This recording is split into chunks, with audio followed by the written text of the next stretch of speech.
Ricardo, meu novo grande amigo. Obrigado. Ricardo, amigo do Cadu, os dois, né? Seja bem-vindo, obrigado ao Cadu aí por ter cedido essa pauta, conseguido essa pauta pra gente, que é muito importante. E esses dois aqui, Cadu, vai voltar mais vezes, porque o assunto aqui nos bastidores já rendeu uns 10 a 15 minutos de prosa. Então, Ricardo, seja muito bem-vindo, é um prazer te receber, viu? Muito obrigado, eu sinto honrado estar na presença do senhor e do Dr. Guilherme, e sempre o nosso objetivo é colaborar para que a sociedade avance na busca de novas opções, tanto do direito como do convívio social. Vamos vamos pôr o dedo nessa ferida e lenha nessa fogueira de uma vez. O senhor escreveu o artigo lá sobre o novo policial, né, e a nova polícia, né? Como que a gente pode entender esse novo policial? Como é que vai ser trabalhado essa nova forma de persecução, tanto judicial como também essa adaptação dessa polícia com esse mundo novo e líquido que a gente tem vivido? Tá. Em verdade, foi um trabalho de pós-graduação pela Faculdade Dom Helder Câmara, em especialização em criminalidade, violência e direitos humanos. E o trabalho chama-se Um Outro Olhar Qual Polícia. Nós observamos que a opinião geral do cidadão comum, ela é muito parecida, ela não altera. Então eu quero a proteção da minha casa, do meu carro, do meu dinheiro, ou seja, do meu bem patrimonial, e da minha pessoa e da minha família. Nós todos somos livres para ir e vir. E a pergunta que eu fiz foi a seguinte: e os presos, aqueles reclusos, quem é que se importa com a opinião desse pessoal? E principalmente, qual a opinião deles sobre a polícia? Daí surgiu, qual polícia? É um grupo que ele poderia, como pesquisa científica, você deve dar o anonimato para quem você vai oferecer as respostas, porque senão não é pesquisa científica. Então ele poderia simplesmente fingir dar informações imprecisas. Todavia, o que se observou foi a sinceridade e a espontaneidade das informações. Com isso, a pesquisa faz surgir que tipo de polícia que nós precisamos. Isso aqui é interessante. Então, esses elementos, esses cidadãos, são aqueles excluídos pela sociedade. A sociedade vira as costas para eles, deixando-os à mercê de suas ações, obviamente, e consequências, e ninguém se preocupa com eles. Isso que despertou em mim essa intenção, desse trabalho. Esse trabalho norteia um futuro também? A gente Sim. Pensar assim, trabalhando, fazendo esse tipo de pesquisa, norteia a ação futura dessa nova polícia que você pensa? Sim. Em verdade, eu diria, e aí eu vou puxar a brasa para minha sardinha, se me permite dizer dessa forma. Eu sou delegado de Polícia Federal aposentado, agora advogando.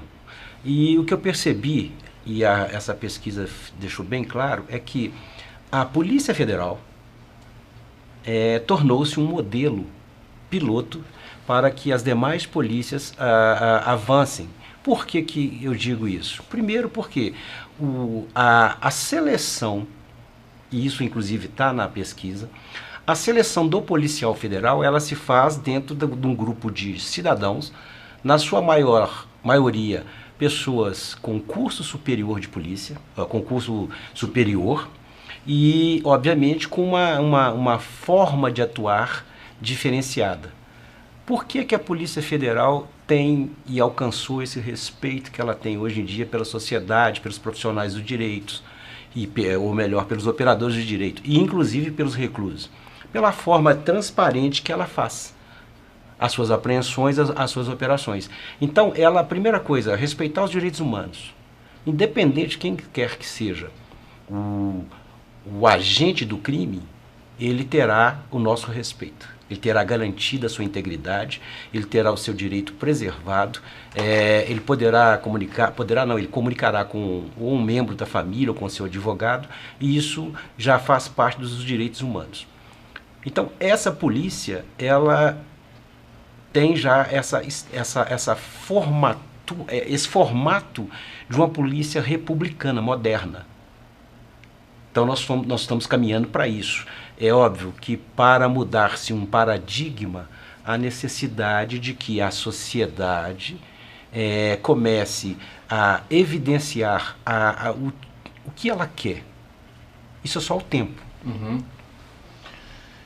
Como é que você vê, não vou te tratar de senhor, Não, tá? fica à vontade. Como é que você vê, dentro desse artigo que você escreveu, dentro da experiência que você tem na polícia, de todo o arcabouço que você já tem, como é que você enxerga a inteligência artificial e as ações da polícia? A gente estava falando há pouco tempo que vai ser difícil até de criminalizar determinado tipo de conduta. Como é que a gente vai trabalhar isso?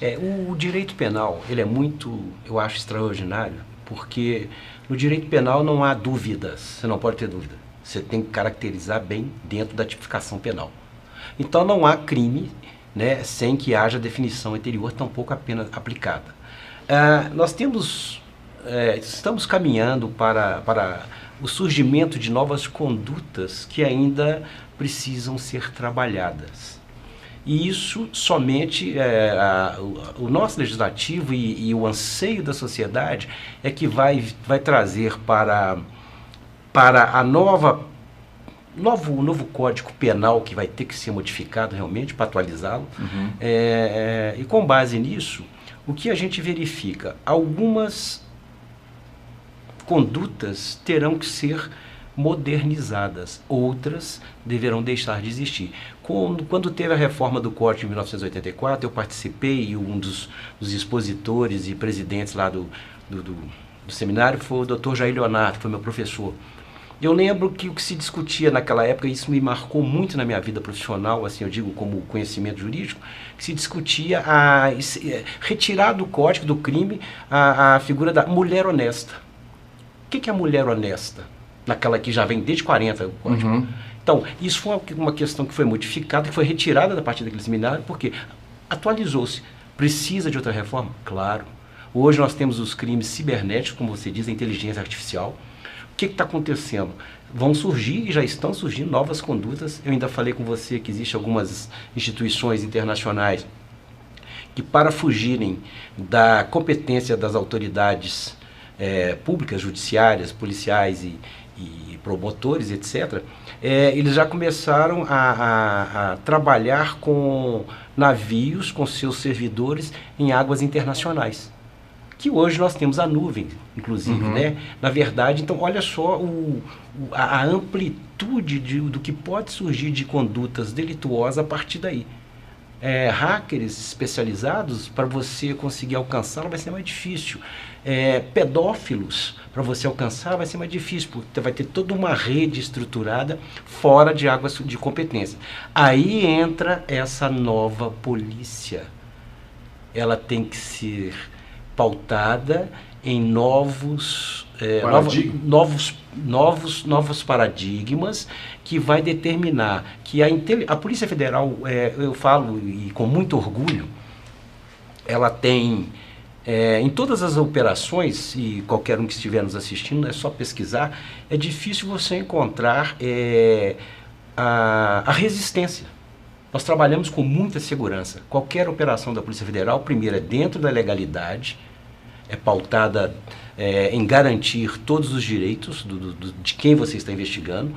E, óbvio, se eu estou te investigando, eu não posso chegar para você durante esse processo de investigação e te falar, estou te investigando nisso e nisso. Aí seria muito infantil. Qualquer advogado inicial falar, mas peraí. Então, algumas coisas, obviamente, você tem que preservar. Mas, à medida que você vai avançando no trabalho, você percebe que a Polícia Federal vem desempenhando um trabalho extraordinário, de inteligência principalmente, que você não vê resistência das prisões.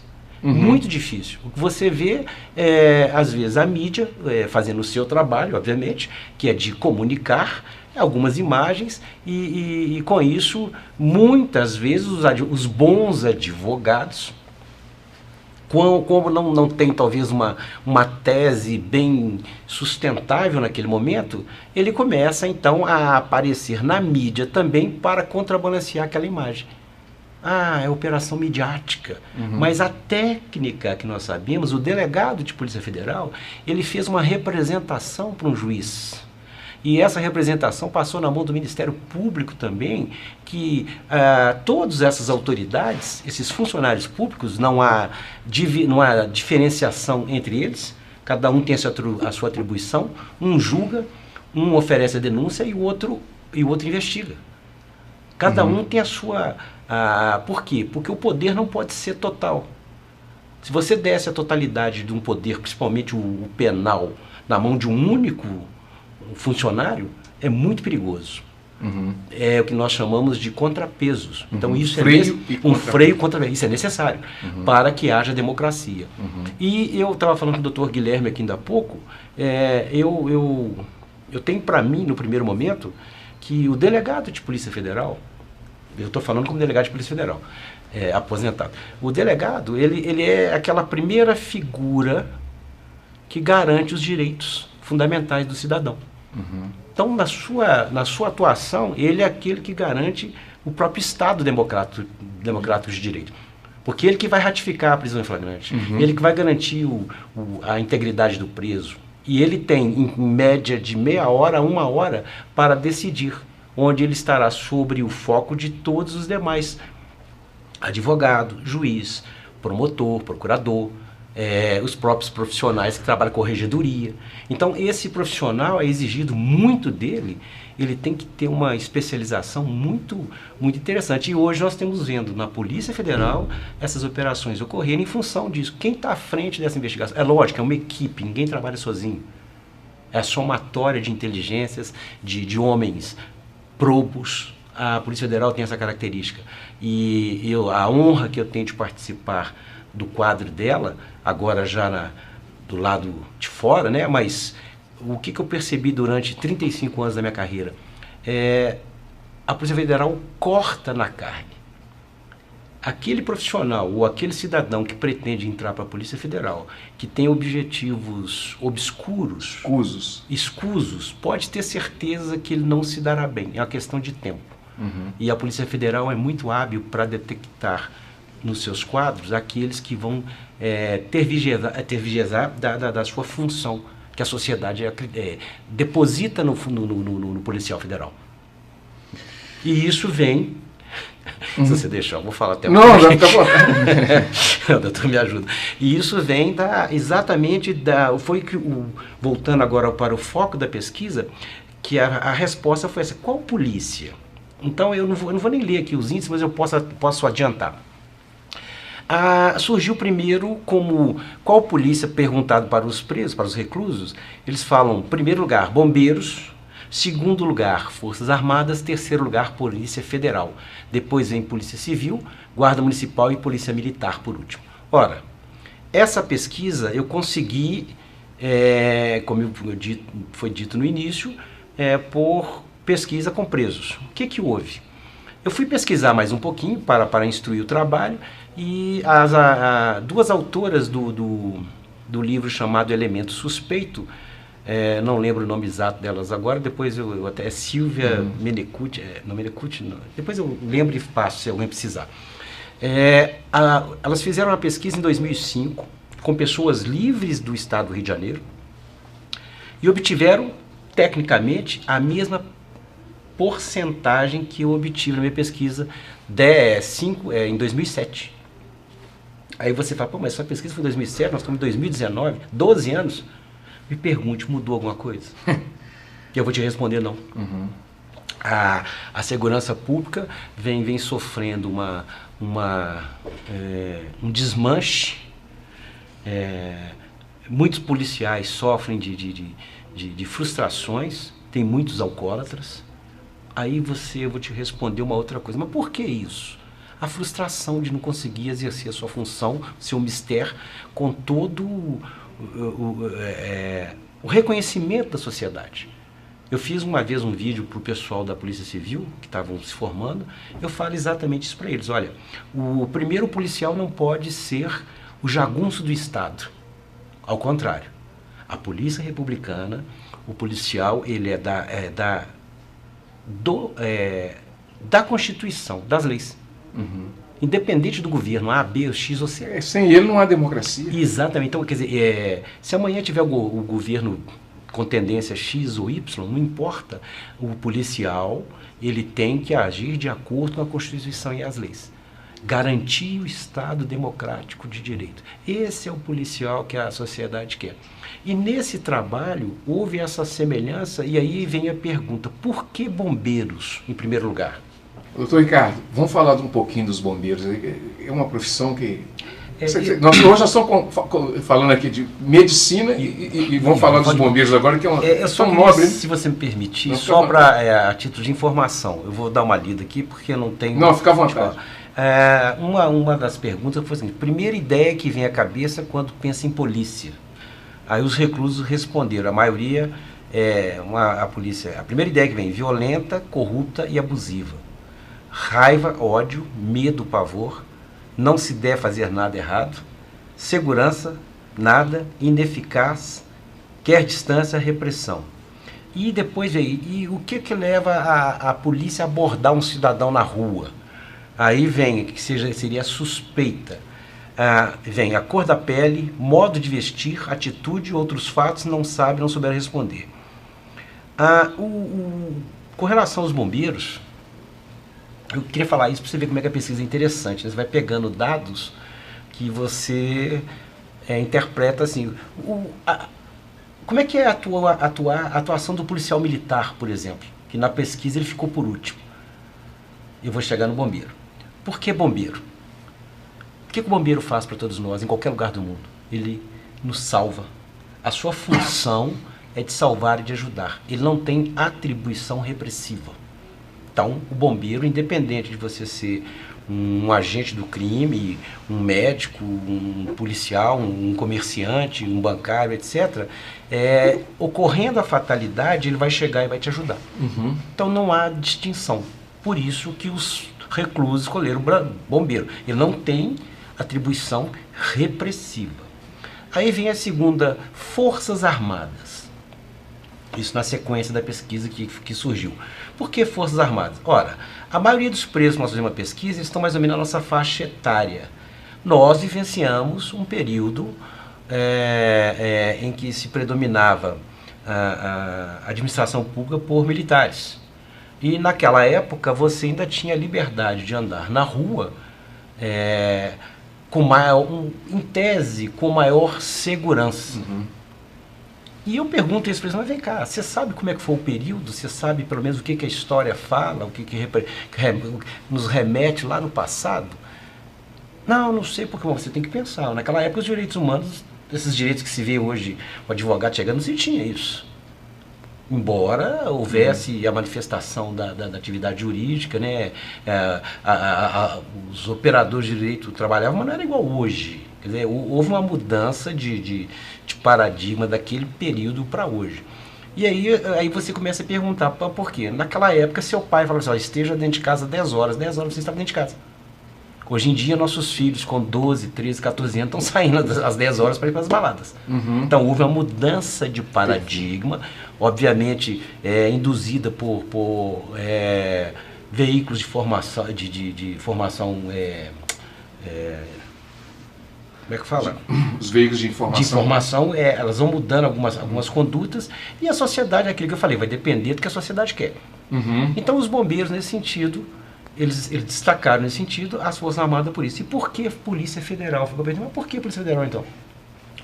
Pela formação, pela forma como ela atua, pela sua transparência no atuar. A Polícia Federal, ela cumpre fielmente a decisão judicial. Eu posso ter acabado de te prender ele agora, e se vier o doutor com habeas corpus, na hora, não se discute a decisão judicial. Isso não significa que eu não vou continuar com a investigação contra você e vou trabalhar um pouco melhor para que o doutor não tenha, consiga te libertar nesse sentido. Uhum. Eu lembro de uma época em que os delegados tinham autorização para assinar o mandado de busca e apreensão. Uhum. Quando isso foi retirado dos delegados, eu vi alguns colegas falando, acabou a polícia. Não Não acabou a polícia. Ela teve que se adaptar o novo formato que a sociedade queria. Pegando um gancho para a gente finalizar, a polícia vai ter que se adaptar a essa nova forma de atuação? A polícia, ela não pode ficar estática num processo denominado de brutalidade, por exemplo. É que eu falei, o policial não pode ser jagunço do Estado, nem militar, nem civil, nem federal. Então a polícia tem que se adaptar. Já está se adaptando. Nós temos hoje softwares de cruzamento de informações que nos auxiliam. O que se fazia ontem, que se demorava, e aí voltando para o início da sua pergunta da inteligência artificial, o que se fazia demorando, sei lá, 1 mês, 30, 60, 90 dias, hoje você faz em questão de segundo, à medida que você alimenta. E aí, um dado interessante. O delegado de polícia, ele no exercício do seu mistério, para te investigar, ele precisa, por exemplo, obter informações, muitas vezes pessoais. Tem algum problema nisso? Não. Seu nome, onde você mora, eu não estou entrando na sua intimidade, são dados cadastrais. E principalmente no que se refere à interceptação telefônica de dados cadastrais, etc., sempre houve uma certa resistência das empresas, alegando o direito constitucional, que não deve fornecer. Concordo plenamente. Tem que haver controle e rigidez nessa concessão. Todavia, podem procurar aí na internet, existem algumas empresas que, se eu entrar como uma empresa, eu não devia nem estar ensinando isso em rede, né? Mas se eu entrar numa empresa estabelecida, eu pago X, eu obtenho todos os dados da sua pessoa, inclusive títulos protestados, os últimos 3 telefones, os últimos carros, quantas... Ora, então há uma incoerência aí. A autoridade policial estabelecida, um cidadão que estudou muito para se diferenciar da média, obviamente, ele consegue alcançar a sua nomeação, passa num concurso onde é investigado o tempo inteiro, no exercício, presidindo o inquérito policial, um instrumento que existe para isso, para investigar o crime, definir a materialidade e a autoria. Ele vai, na hora que ele representa, existem pessoas, principalmente, que acham isso um absurdo, foi mais engraçado. Quer dizer que se eu criar uma empresa mesmo fictícia, eu pago e compro. Bom, isso é incoerente. Que polícia que nós queremos? Precisamos discutir esse assunto com mais profundidade. Você entendeu? Com mais profundidade. Bom, chegamos ao final aí do programa Cultura Geral.